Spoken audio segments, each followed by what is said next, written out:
মুসলিম বধে ছিন্ন ভিন্ন মানচিত্র, নতুন করে কি হচ্ছে ভারতে?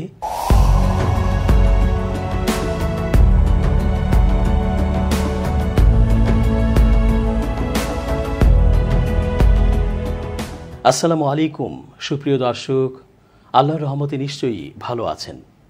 আমি এস জে রতন স্বাগত জানাচ্ছি আপনাদের সকলকে চেঞ্জ টিভি আন্তর্জাতিক চোখ অনুষ্ঠানে। আশা করছি পুরো আলোচনায় পাশে পাবো আপনাদের। ভারতের মুসলিমরা তো সে দেশেরই অধিকারপ্রাপ্ত বৈধ নাগরিক, কিন্তু সংখ্যাগরিষ্ঠদের কাছে তা যেন মিথ্যে কথা। তারা মুসলমানদেরকে সহ্যই করতে পারছে না। বিশেষ করে টানা 3 মেয়াদে এই মোদির জাতীয় সরকারের আমলে তা এক চরম পর্যায়ে পৌঁছেছে। বিশ্লেষকরা বলছেন, ভারতের মানচিত্রে সংখ্যাগরিষ্ঠরা যেমন গুরুত্বপূর্ণ, তেমনি মুসলিম সহ অন্যান্য সংখ্যালঘুরাও সমান গুরুত্বপূর্ণ। এর থেকে ভিন্ন চিন্তা করা মানেই মানচিত্রে আঘাত হানা, ছিন্ন ভিন্ন করে দেয়া, যা তারা বুঝতে পারছে না। দীর্ঘমেয়াদে ভারতের ভাবমূর্তি ও অবস্থান কোথায় যে ঠেকবে তা যেন এখনই আন্দাজ করা যাচ্ছে। একসময় পুরো মুসলিম উম্মাহ ভারতের বিরুদ্ধে নানা নিষেধাজ্ঞা দিয়ে একটি অসহিষ্ণু রাষ্ট্রের তকমা দিতে পারে। আমি ভীষণ চিন্তায় রয়েছি, এতটাই চিন্তায় রয়েছে যে আমার বাপ দাদার ভিটে বিক্রি করে এখান থেকে চলে যেতে হচ্ছে। আমার ছোট ছোট সন্তান আছে। প্রতিবার আমাদের বাড়িকেই নিশানা বানানো হয়। কথা বলতে বলতে অঝরে কাঁদছিলেন বছর 47-এর মোহাম্মদ রইস। ভারতের রাজস্থানে যোধপুরের বাসিন্দা তিনি। মোহাম্মদ রইস বলতে থাকেন, আমি শেষ হয়ে গেছি। ডিসেম্বর মাসে আমার মেয়ের বিয়ে দেওয়ার কথা। একটু একটু করে সমস্ত জিনিসপত্র একত্র করছিলাম, সেই সব নিয়ে চলে গেছে। যোধপুরের সুরসাগরে কয়েক দশকের পুরনো দোতলা বাড়ি রয়েছে মোহাম্মদ রইসের পরিবারের, যার নাম শিফা বিল্ডিং। ওই এলাকার ল্যান্ডমার্ক হিসাবে পরিচিত শিফা বিল্ডিং। কিন্তু দিন কয়েক আগে একটা ঘটনাকে ঘিরে উত্তেজনা বাড়ার পর পাথর ছোড়া আর অগ্নিসংযোগের ফলে বাড়িটির বেশ ক্ষয়ক্ষতি হয়েছে। ঘটনার পর থেকে আমরা বাড়ি ছেড়ে অন্যত্র থাকছি। বাচ্চারা এখনও ছোট, আজকাল ভয় লাগে, বলেছেন মোহাম্মদ রইস। প্রসঙ্গত, শুক্রবার রাজস্থানের যোধপুর জেলার সুরসাগর থানা এলাকায় একটা ঘটনাকে ঘিরে ঝামেলা সাম্প্রদায়িক বিবাদের রূপ নেয়। এতে হিন্দু ও মুসলিম উভয় পক্ষের লোকজন আহত হয়েছে এবং ক্ষয়ক্ষতিও হয়েছে দুপক্ষেরই। সেই ঘটনার 48 ঘণ্টা পর রোববার সুরসাগর থানায় বিক্ষোভ দেখান কয়েকজন মুসলিম নারী। এলাকায় এখনও উত্তেজনা রয়েছে, মানুষের মধ্যে আতঙ্কও রয়েছে। আসলে কি ঘটেছিল ওই সময়? গত 21 জুন সুরসাগর থানা এলাকায় একটা সামান্য বিবাদ হঠাৎই সাম্প্রদায়িক উত্তেজনার রূপ নেয় বলে অভিযোগ পাওয়া যায়। পুলিশি হস্তক্ষেপে একবার বিবাদের নিষ্পত্তি হলেও পরে গভীর রাতে পাথর ছোঁড়া এবং অগ্নিসংযোগের কারণে বহু মানুষ আহত হয়েছে। উত্তেজিত জনতাকে ছত্রভঙ্গ করতে পুলিশ ঘটনাস্থলে পৌঁছে লাঠিচার্জ করে ও কাঁদানে গ্যাসের শেল ছোঁড়ে। ঘটনার সাথে জড়িত থাকার অভিযোগে একাধিক ব্যক্তিকে আটক করা হয়েছে, গ্রেফতারও করা হয়েছে কয়েকজনকে। সুরসাগরের ব্যবসায়ী মহল্লার বাসিন্দা আসিফ খান পেশায় সিভিল ইঞ্জিনিয়ার। সাংবাদিকদের সাথে ফোনে কথোপকথনের সময় তিনি বলেন, প্রধান সড়কে একটা ঈদগাহ রয়েছে, যার গেট সরানোকে কেন্দ্র করে দুপক্ষের কথা চলতে থাকে এবং ক্রমশ বিবাদ বাড়তে থাকে। তবে সন্ধ্যা 7টা থেকে 8টার মধ্যে এই বিষয়ে সবাই একটা সমঝোতায় পৌঁছায়। কিন্তু সেই সমঝোতা হওয়ার পর লোকজন তাদের বাড়িতে পৌঁছানোর আগেই দুদিক থেকে পাথর ছোঁড়া শুরু হয়। এরপরই এই ঘটনা বড় আকার নেয়। যোধপুরের পুলিশ কমিশনার রাজেন্দ্র সিং এই ঘটনাকে তাৎক্ষণিক বলে বর্ণনা করেছেন। এই ঘটনার বিস্তারিত বিবরণ দিতে গিয়ে সুরসাগর থানার ইনচার্জ মঙ্গিলাল গণমাধ্যমকে ফোনে বলেন, সুরসাগর মেইন রোডে অবস্থিত ঈদগাহের মূল ফটকের কাছে একটা গাছ আছে, তার কাছেই ভৈরবজির মন্দির। শুক্রবার ঈদগাহ থেকে সড়কের পূর্ব পাশে 2টো গেট তৈরি করা হয়। এরপর সেখানে লোকজন জড়ো হতে থাকে। আমরা থানায় ডেকে দুই পক্ষের মধ্যে সমঝোতা করানোর ব্যবস্থা গ্রহণ করি, যেখানে স্থির হয়েছিল পূর্ব দিকের গেট খোলা হবে না এবং ভৈরব মন্দিরে নির্মাণ কাজ হবে না। এই সমঝোতার পর দুই পক্ষের মধ্যে তর্কাতর্কি শুরু হয়, যা পরে পাথর ছোঁড়াছুড়িতে রূপ নেয়। সেখান থেকেই বিবাদটা বড় হয়ে ওঠে। ওই এলাকায় অন্য একটি বিবাদের কথা প্রকাশ্যে এসেছে। স্থানীয় বাসিন্দা হরি দেওরা গণমাধ্যমকে বলেন, বজরং দলের সাথে যুক্ত এক অল্প বয়সী ছেলে এই এলাকায় তার মামার বাড়িতে থাকে। সোশ্যাল মিডিয়ায় ধর্মীয় ছবি পোস্ট করেছিল ওই নাবালক। এরপর কয়েকজন মুসলিম ছেলে ওকে বাধা দেয়, জানতে চায় ওই ছবি কেন আপলোড করেছে সে। এ নিয়ে ছেলেগুলোর মারধরের ঘটনা ঘটে। পরে দুপক্ষ থেকেই এফআইআর দায়ের করা হয়। এই বিবাদও কিন্তু সে সময় চলছিল।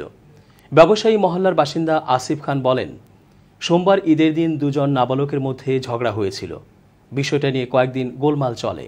তবে দুই পরিবারের মধ্যে ভালো সম্পর্ক রয়েছে, একে অন্যের বাড়িতে যাতায়াতও আছে। ঝামেলার পর বিষয়টা পুলিশের কাছে গেলে পারস্পরিক সমঝোতা হয়ে গিয়েছিল। দুই সম্প্রদায়ের মধ্যে বিবাদের পাশাপাশি দুই নাবালকের মধ্যে ওই ঝগড়াও ওই এলাকায় সম্প্রতি যে ঘটনা ঘটেছে তার একটা কারণ বলে অভিযোগ করছেন অনেকে। যোধপুর পশ্চিমের ডিসিপি রাজেশ যাদবকে এ নিয়ে প্রশ্ন করা হলে তিনি অবশ্য বলেন, দুটো ছেলের মধ্যে ঝগড়াটা একটা ছোট্ট ঘটনা ছিল। মূল ঘটনা ঘটেছে শুক্রবার, তারপরই এই বিবাদের সূত্রপাত হয়। সাম্প্রদায়িক উত্তেজনার পর থেকেই পরিস্থিতি নিয়ন্ত্রণে আনতে যোধপুর পুলিশ প্রস্তুত বলে মনে করা হচ্ছে।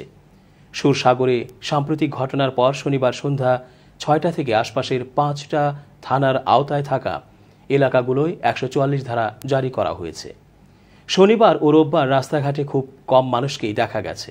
এলাকার অধিকাংশ বাজার ও দোকানপাটও বন্ধ ছিল। রাস্তায় টহল দিচ্ছে পুলিশের গাড়ি। আসিফ খান বলেন, উত্তেজনা এখনও রয়েছে, মানুষ বাড়ি থেকে বেরোচ্ছে না। ঘটনায় যাদের ক্ষয়ক্ষতি হয়েছে তাদের অভিযোগও দায়ের করতে বলছে পুলিশ। কিন্তু মানুষ এতটাই আতঙ্কিত যে কেউ অভিযোগ পর্যন্ত দায়ের করেনি।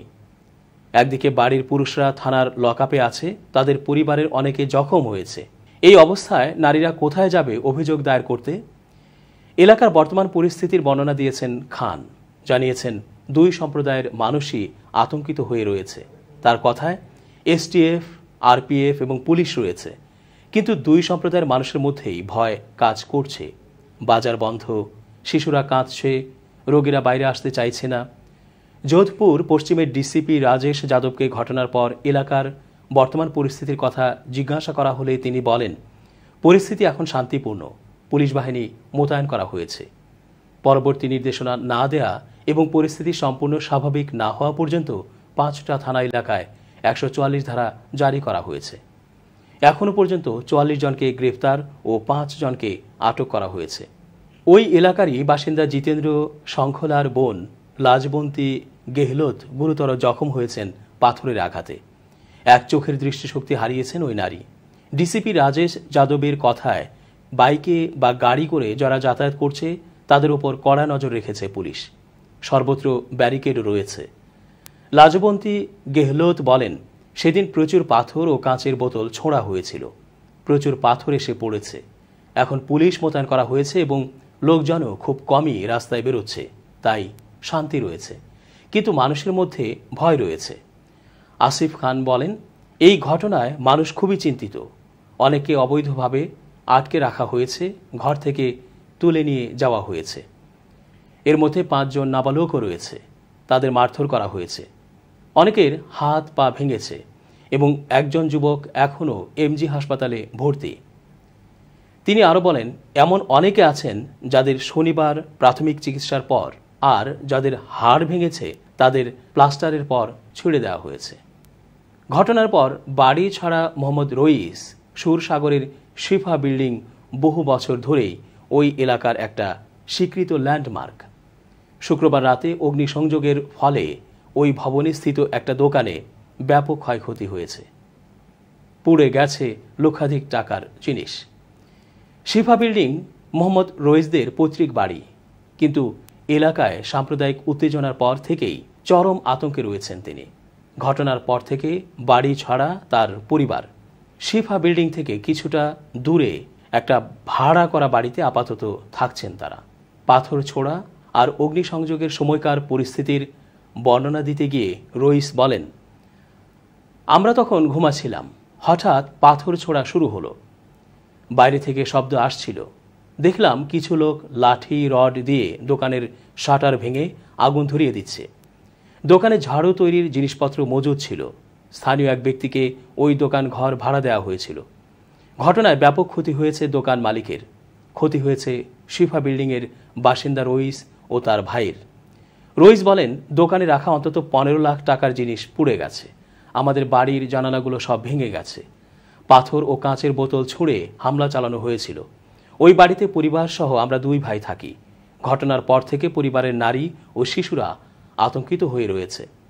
আমরা তো কখনো কারো প্রতি অন্যায় করিনি, তাহলে আমাদের সাথে কেন এমনটা হলো? কথা বলতে বলতে বারবার কান্নায় ভেঙে পড়ছিলেন তিনি বলেন, ঘটনার সময় আমার ভাইপো পুলিশকে সাথে নিয়ে তার গাড়ি বের করতে গিয়েছিলেন, কিন্তু প্রশাসনের লোকজন তাকে গাড়িতে রেখেই চলে আসে। কোনো মতে গাড়ি ফেলে প্রাণ বাঁচিয়ে পালিয়ে এসেছে ছেলেটা, নয়তো ওকে মেরেই ফেলত। থানায় অভিযোগ দায়ের করেছেন রইস। তিনি বলেন, আমি এফআইআর দায়ের করেছি। গতবার অর্থাৎ 2008 সালে সাম্প্রদায়িক উত্তেজনার সময় আমার মোটরসাইকেল পুড়ে গিয়েছিল। এখনও তার জন্য কোনো ক্ষতিপূরণ পাইনি। চিকিৎসক জানিয়েছেন, আমি দৃষ্টিশক্তি হারিয়েছি। ঘটনার সময় ছোড়া পাথরের আঘাতে একটা চোখের দৃষ্টি হারিয়েছেন 52 বছরের লাজবন্তী গেহলোত। তিনি বলেন, সম্প্রতি আমার চোখে অস্ত্রোপচার হয়েছে এবং হাসপাতাল থেকে বাড়ি ফিরেছি। ডাক্তার স্পষ্ট জানিয়ে দিয়েছেন আমি দৃষ্টিশক্তি হারিয়েছি। এখন একমাত্র দৈবক্রমে কোনো কিছু হলে তবেই আবার ওই চোখে দেখতে পাব। ঘটনার কথা উল্লেখ করে তিনি বলেন, তখন রাত প্রায় 9টা বাজে। বাইরে শব্দ হচ্ছিল। সে সময় আমার নাতি বাইরে খেলছিল। ওকে নিতে গিয়ে দেখি পাথর ছোঁড়া হচ্ছে। হঠাৎ একটা পাথর এসে আমার চোখে লাগলো। নাতিকে নিয়ে কোনো মতে বাড়ির ভেতরে ঢুকলাম। আমার জামা কাপড় আর মুখ রক্তে ভিজে গিয়েছিল। আমার সন্তানরা কোনো মতে সামলেছে আমাকে। আমাদের পরিবার ও প্রতিবেশীরাও মারাত্মকভাবে আহত হয়েছেন এই ঘটনায়। একসময় শান্তিপূর্ণ এলাকা হিসাবে পরিচিত হলেও সেখানে বিগত কয়েক বছরে এ জাতীয় ঘটনা একাধিকবার ঘটেছে বলে জানিয়েছেন লাজবন্তী গেহলোত। তিনি বলেন, বিয়ের পর 10 বছর আমি এখানে শান্তিপূর্ণভাবে ছিলাম। তারপর প্রায় গত 25 বছর ধরে কোনো না কোনো সময়ে এমন ঘটনা ঘটেই চলেছে। সবসময় পুলিশ এসে অল্প বয়সীদের ধরে নিয়ে গিয়ে মামলা করে দেয়। আমাদের ওপর যেন তলোয়ার ঝুলছে। লাজবন্তীর ভাই জিতেন্দ্র শঙ্খলা থাকেন এখান থেকে প্রায় 1 কিলোমিটার দূরে। তিনি বলেন, শুক্রবার রাতে আমাকে ফোনে জানানো হয় যে হিন্দু মুসলমানদের মধ্যে দাঙ্গা হয়েছে, তাই আমার বোন আহত হয়েছে। আমি সাথে সাথে এসে ওকে হাসপাতালে নিয়ে যাই। ওই এলাকার একের বাসিন্দা হরিদেবরা বলেন, পাথর ছোড়ার ফলে অনেকের অনেক ক্ষতি হয়েছে। ঘটনার সময় আমি জালোরে ছিলাম। ঘটনার কথা জানতে পারার পর থেকেই আমার পরিবারের সাথে ফোনে যোগাযোগ রেখেছিলাম। বাড়ি ফিরে এসেই এফআইআর দায়ের করেছি। আমার বড় ভাই ছাদে গিয়েছিল কি হয়েছে দেখতে। ছোঁড়া পাথরে তার মাথায় আঘাত লেগেছে। পাথরের আঘাতে বাড়িও ক্ষতিগ্রস্ত হয়েছে। শিফা বিল্ডিংয়ের বাসিন্দা মোহাম্মদ রইস কেমন মানুষ, এই প্রশ্নের উত্তরে লাজবন্তী গেহলোতের ভাই জিতেন্দ্র শঙ্খলা বলেন, আমার বোন লাজবন্তীর বাড়ি রইসজির বাড়ির খুব কাছে। রইসজি খুব ভালো মানুষ। 2022 সালের 2 মে একটা রাস্তার মোড়ে পতাকা উত্তোলন নিয়ে বিবাদ সাম্প্রদায়িক উত্তেজনার রূপ নিয়েছিল। সেই সময়েও প্রচণ্ড পাথর ছোঁড়া হয়, অগ্নিসংযোগের ঘটনা ঘটে এবং দীর্ঘদিন পরিস্থিতি উত্তপ্ত ছিল। যোধপুরের বিভিন্ন এলাকায় বহুবার হিন্দু ও মুসলিম সম্প্রদায়ের মধ্যে দাঙ্গা হয়েছে, যার ভয়াবহ স্মৃতি মানুষের মনে এখনও টাটকা। তেমনি এক ঘটনার কথা জানিয়েছেন মোহাম্মদ রইস। তিনি বলেন, 2008 সালে একই ধরনের সাম্প্রদায়িক ঘটনা ঘটেছিল। সেই সময়ও আমাদের বাড়িকে টার্গেট করা হয়েছিল। সেইবার আমার মোটরসাইকেল পুড়েছিল আর এইবার এই দোকানটা পুড়েছে। 2008 সালে পুলিশ আমাকে জোর করে বাড়ি থেকে ধরে নিয়ে গিয়েছিল। 2009 সালে আমায় সসম্মানে খালাস করা হয়। প্রবীণ সাংবাদিক নারায়ণ বরেজ বলেন, বাবরি মসজিদ ধ্বংসের সময় যোধপুরে সাম্প্রদায়িক উত্তেজনা ছড়ায়। সেই সময় 2 জনের মৃত্যুও হয়। এরপরেও রাজনৈতিক দলগুলো জনসচেতনতার জন্য কোনো কাজ করেনি। সাম্প্রদায়িক উত্তেজনা না কমার জন্য রাজনৈতিক দলগুলোকে দায়ী করে তিনি বলেন, নির্বাচনে প্রতিদ্বন্দ্বিতা করার মধ্যেই সীমাবদ্ধ রয়েছে রাজনৈতিক দলগুলো। রাজনৈতিক চেতনা জাগানোর যে কাজ তাদের করা উচিত ছিল তা তারা করেনি। আমাদের সমাজ ধর্মীয় কট্টরপন্থীদের হাতে চলে গেছে। এই সাম্প্রদায়িক উত্তেজনা তারই ফল। ক্রমবর্ধমান সাম্প্রদায়িক ঘটনার কারণ ব্যাখ্যা করতে গিয়ে সমাজকর্মী কবিতা শ্রীবাস্তব বলছেন, ঘৃণার রাজনীতি ক্রমাগত চলছে, পাল্লা দিয়ে বাড়ছে অসহিষ্ণুতাও। তিনি বলেন, পুরো রাজনৈতিক পরিবেশটাই অসহিষ্ণুতায় মোড়া। আর আমি স্পষ্টভাবে বলতে চাই, এই পরিবেশ মুসলিম বিরোধী। তাই সাধারণ হিন্দুদের মধ্যে অসহিষ্ণুতা বাড়বে। তারপর আবার এর মধ্যে বজরং দল, আরএসএসও চলে আসে। সুসাগরের ঘটনার কথা উল্লেখ করে কবিতা শ্রীবাস্তব বলেন, গভীর রাতে সেখানে পরিস্থিতি আবার উত্তপ্ত হয়ে ওঠে, কিন্তু পুলিশ আসতে দেরি করেছিল। পুলিশের গড়িমসির জন্যই উত্তেজনা বাড়তে থাকে। সুরসাগরের সাম্প্রতিক ঘটনায় গ্রেপ্তার হওয়া ব্যক্তিদের মধ্যে 3/4 বেশি মানুষ মুসলিম সম্প্রদায়ের বলে অভিযোগ। কবিতা শ্রীবাস্তবের মতে এটাকেও সাম্প্রদায়িক দৃষ্টিকোণ থেকে দেখা উচিত। দর্শক, আজ এই পর্যন্তই। ভালো থাকুন।